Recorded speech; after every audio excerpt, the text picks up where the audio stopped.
तो सतगुरु मौला दाता रहबर ऐसी कोई जगह नहीं होती, यहां वो नहीं है। यहां तक निगाह जाती है ओम हरि अल्लाह वाहिगुरु गौड़ खुदा रब है, और यहां निगाह नहीं जाती वहां भी वो है। आदमी की निगाह अगर उसको देखने के लायक बन जाए तो ना बाहर निगाह दौड़ाने की जरूरत, ना ऊपर नीचे, ना दाएं बाएं, आंखें बंद करके आप उसे अपने अंदर भी देख सकते हो। बात है भक्ति करने की, बात है सेवा करने की। सेवा और सुमरन ये हर भक्त के गहने होते हैं। जैसे कायदा है, शादी होती है, दूल्हा सजता है, दुल्हन सजती है, तो तरह तरह के हार श्रृंगार किए जाते हैं। वो एक अपनी रीत है, हमारी संस्कृति है। पूरी दुनिया में भी अलग अलग संस्कृति है उसके बारे में। लेकिन उस ओम हरि अल्लाह वाहिगुरु राम गॉड खुदा रब सतगुरु मौला को रिझाने के लिए जो सबसे बड़े गहने हैं वो है, सबसे पहला गहना उसके नाम का जाप करना, और दूसरा उसकी सृष्टि की सेवा करना। आमतौर पे कहा जाता है गहना वही अच्छा होता है जो अपने साथी को प्रभावित कर दे, उसे आप अच्छे लगें। इसी तरह ओम हरि अल्लाह वाहिगुरु राम के लिए यही दो गहने हैं जो उसे बहुत ज्यादा अच्छे लगते हैं, बहुत ज्यादा पसंद आते हैं। तो आप सेवा करें, सुमरन करें, और परम पिता परमात्मा को कभी भी ये मत सोचो कि वो आपसे दूर है। जो इंसान हमेशा यह सोचता है कि वो मेरे अंदर था, है और रहेगा, यकीनन वो कभी बुरा कर्म नहीं करता, कभी गलत कर्म नहीं करता, बल्कि अच्छे कर्मों से वो मालिक के प्रत्यक्ष दर्शनों के लायक भी बन जाता है। हमेशा से अपने सतगुरु मौला को अपने अंदर महसूस कीजिए। सुमरन से, सेवा से जैसे वो आपके अंदर महसूस होगा, यकीनन बाहर भी नजर आने लग जाएगा। ये अलग बात है, शुरुआत में हो सकता है आपका मन आपको झांसा दे दे, ये तो भ्रम सा पड़ा है, भुलेखा पड़ गया। लेकिन हकीकत होती है वो सेवा करने वालों के साथ, सुमरन करने वालों के साथ। पर अपनी 5 या यूं कहिए 7 बुराइयों पे आपको जीत हासिल करनी होगी। काम वासना, लोभ, लालच, अहंकार, क्रोध और ये माया, मन, ये सारे मिलके काम वासना, क्रोध, लोभ, मोह, अहंकार, मन, माया, ये 7 ऐसे हैं जो परम पिता परमात्मा सतगुरु के दर्शनों के आगे सबसे बड़ी दीवार कह लो, सबसे बड़ी रुकावट कह लो। जब तक आप इनको नहीं कंट्रोल करोगे, अंदर बाहर उसके दर्शन होना असंभव है। और इसे कंट्रोल करने के लिए सेवा में मन लगा के रखो, सुमरन करते रहो। आप कोई भी बिजनेस, व्यापार, अपना काम धंधा करते हैं, करते हुए भी सुमरन करते रहो, तो यकीनन आपकी ये जो बीच की दीवार है आत्मा और परमात्मा के, काम वासना, क्रोध, लोभ, मोह, अहंकार, मन, माया, ये धीरे धीरे टूट जाएगी और फिर रोकने वाला कोई नहीं होगा। आप होंगे और आपका ओम हरि अल्लाह वाहिगुरु सतगुरु राम होगा। इस कलयुग में यहां बुराई का बोलबाला है, यहां देखना गलत है, बहुत सारी चीजें गलत आदमी देखता है, सुनता गलत है, यहां तक कि बोलता भी गलत है। खान पान में भी जहर आ गया है, तो नेचुरली सोच में भी जहर आ जाता है। दूसरी बात, आज पूरे समाज में नंबरों का चक्कर है, हर कोई नंबर बनाना चाहता है। हमें तो नहीं लगा कोई जगह ऐसे अछूती होगी, चाहे वो छोटा घर ही क्यों ना हो, चाहे कोई बड़ा दफ्तर ही क्यों ना हो, नंबरों का चक्कर बहुत बड़ा है। हर आदमी चाहता है कि काम करूं तो मेरा नाम होना चाहिए, वो दूसरों को अपने साथ जोड़ता है, उनसे पूछ के खुद के नंबर बनाता है और उनका नाम तक नहीं लेता। तो ये नंबरबाजी ने घरों को भी बर्बाद किया, समाज में भी ये घातक है, क्योंकि दूसरे के कंधे पे पैर रख के लोग आगे निकल जाते हैं और वो अपना कंधा सहलाता रह जाता है। तो कभी भी नंबरबाजी नहीं होनी चाहिए। आप उस परमपिता परमात्मा को खुश करना चाहते हैं तो दिमाग में ओम हरि अल्लाह वाहिगुरु का ही ख्याल होना चाहिए। कहीं आप सोचते हो कि मैं इस आदमी को खुश कर लूंगा तो मेरा राम मेरे पे खुश हो जाएगा। ठीक है, वचनों पे रहते हुए किसी की मदद करना, दीन दुखियों के सहारा बनना, किसी दिव्यांग का साथ देना, ये भगवान तक जाने के रास्ते हैं। पर चापलूसी करके, या आप सोचे किसी बंदे को खुश करके चापलूसी के दायरे में उसकी वाह वाह करके, उसकी बड़ाई करके आप परमात्मा तक पहुंच जाएंगे, तो आप अपना जीवन बर्बाद कर रहे हैं। आपको आजाद बनाया है परमात्मा ने, गुलाम नहीं। आजादी से सोचिए। और सूफियत में, रूहानियत में मुरीद गुलाम होता है अपने ओम हरि अल्लाह सतगुरु राम का, बीच में और किसी का नहीं। तो कौन क्या है वो उसके कर्म होंगे, पर आपने तो अपने कर्मों को सही करना है। आपने अपने अच्छे कर्म बनाने हैं। तो जो कोई भी आगे बढ़ रहा है उससे खुश हो जाओ, पर इसका मतलब यह नहीं कि आप पीछे रह जाओ। आप भी आगे बढ़ने के लिए जोर लगाओ, आगे बढ़ने की कोशिश करो। सोर्स मत ढूंढो कि मैं इसके द्वारा आगे बढ़ूं। हालांकि सोर्स होते हैं, दुनियादारी में तो बहुत सारे होते हैं कि इसका सहारा लिया, फिर उसका आगे बढ़ गया, उसका लिया, उसका आगे बढ़ गया। लेकिन राम नाम के यहां एक ही सोर्स है, सुमरन और सेवा, अपने विचारों का शुद्धिकरण। जैसे विचार शुद्ध हो जाएंगे, बस फिर तो देर ही नहीं लगती आमने सामने होने में, रूबरू होने में। तो विचारों का शुद्धिकरण बेहद जरूरी है। अपने विचारों पे कंट्रोल करना बहुत जरूरी है। जरा सी कोई चीज देख के आप ललचा जाते हैं, जरा से सुख के लिए, क्षणिक आनंद के लिए आप परमानंद को ठोकर मार रहे हैं।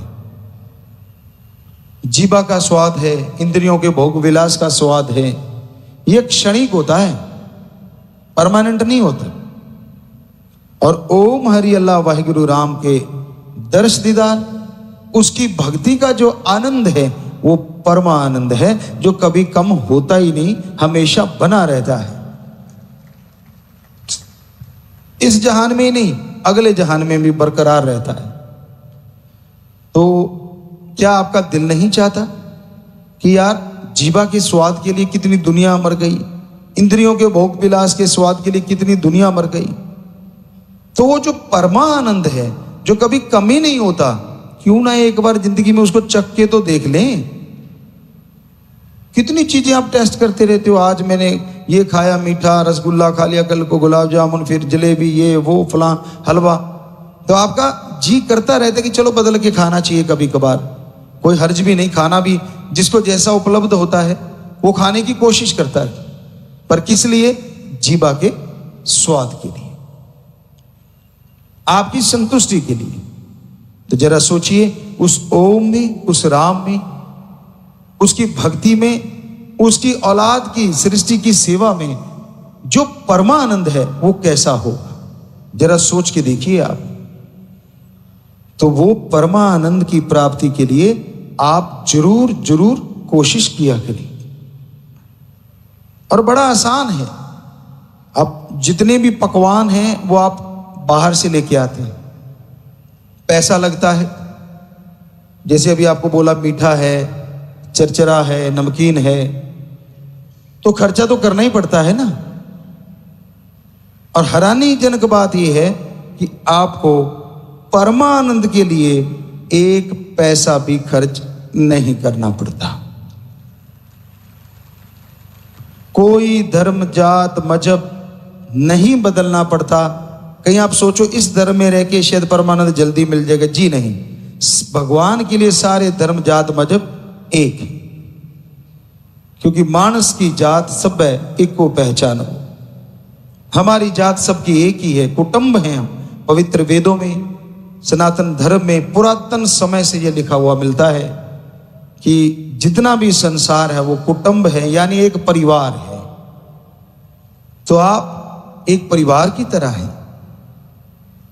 और जैसे ही सुमरन करते हैं तो प्रभु ये नहीं देखता कौन किस जात का है, किसने कैसे कपड़े पहने। हालांकि सफाई रखनी चाहिए, अच्छे कपड़े पहनो, कोई रोक टोक नहीं है, लेकिन परमात्मा देखता है कि ये जो तन रूपी कपड़ा है, इसके अंदर जो आत्मा रूपी जीव रहता है वो कितना पवित्र है, उसकी कितनी बात आप सुनते हैं, और इस तन को कितना पवित्र कर लिया आपने पवित्र आत्मा से मिलके। तो आपके विचार शुद्ध होंगे, आपके अंदर बाहर पवित्रता आएगी, तो मालिक कभी भी आपसे दूर नहीं होता। ये तो आपकी आंखों का भ्रम है, आपके मन का छलावा है। तो यूं लगता है कि मालिक हमसे दूर है, जी नहीं।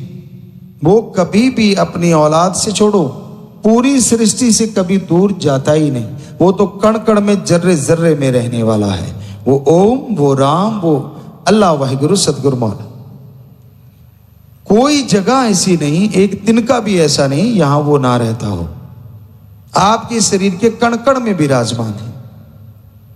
पर कितनी हैरानी की बात है, आप शरीर के भोगों विलासों में पड़े हुए हैं, शरीर के रसों कसों में उलझे हुए हैं, और आत्मा रूह रूपी जो जीव आपके अंदर आपको आवाज देता है, उसकी आप सुनना पसंद नहीं करते, उसको आप देखना पसंद नहीं करते।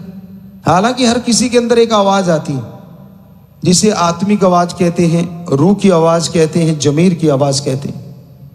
वो हमेशा आपको जब भी कोई पहली बार बुरा कर्म करता है वो रोकती है, मत कर, गलत है। पर आपका मन जो है आगे से क्या जवाब देता है, सारी दुनिया कर रही है, तेरे एक बदलने से क्या फर्क पड़ता है, बस फट्टी पोंछ के रख दी मन ने। और जैसे आपने ये सोचा, आप इखलाक से गिर जाते हैं, वचनों से गिर जाते हैं, और जो खुशियों के हकदार आपको बन जाना चाहिए था उससे वंचित हो जाते हैं। तो आपके अंदर परमानंद है, अमृत है, हरि रस है, और उसको पीने के लिए कोई पैसा पाई नहीं, कोई चढ़ावा नहीं। बस सुमरण कीजिए, सृष्टि की सेवा कीजिए, एक दूसरे का सत्कार भी किया करो। जितने भी साथ संगत बच्चे हैं, पहले भी हमने कई बार दोहराया, जो सुन भी रहे होंगे, बड़ों का सत्कार करके तो देखो। सुबह उठ के अपने माँ बाप के पांव के हाथ लगा के तो देखो। अरे वो बद्दुआ नहीं देंगे, जरूर उनके दिल से, उनके दिमाग से दुआएं निकलेंगी। और ये धर्मों में लिखा है, निकली हुई दुआ मालिक मंजूर कर ही लेते हैं। आप भक्ति करते हो, सेवा करते हो, सही जगह पे हो, वचनों के पक्के हो, कोई आपको बद्दुआ भी दे देगा, वो आपके पास भी नहीं फटकेगी, आपके ऊपर असर करेगी ही नहीं। तो बिना वजह बद्दुआओं से मत डरा करो, बल्कि दुआएं इकट्ठी करो।